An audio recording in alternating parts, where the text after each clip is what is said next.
আসসালামু আলাইকুম। তো আসলে প্রিয় খামারি ভাইগণ, আপনারা এতদিন শুধু ডাক্তারকে বিষ দিতে দেখেছেন যে তারা রেকটামে হাত দিয়ে বিষ দিতেছে। আসলে বিষটা কোথায় দেওয়া হয়, কোন জায়গায় দেওয়া হয় এবং কতগুলো ধাপ পার করে বিষটা দেওয়া হয় তা এখন আপনারা দেখতে পারবেন ভিডিওর মাধ্যমে।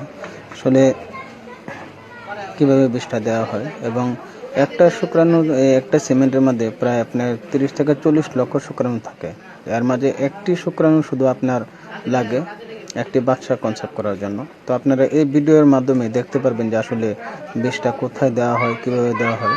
তো আপনাদের সামনে একজন অভিজ্ঞ ব্যক্তি বিষ দিতেছে, তো আপনারা পর্যায়ক্রমে ওনার ধাপগুলো ফলো করেন। ধন্যবাদ সকলকে।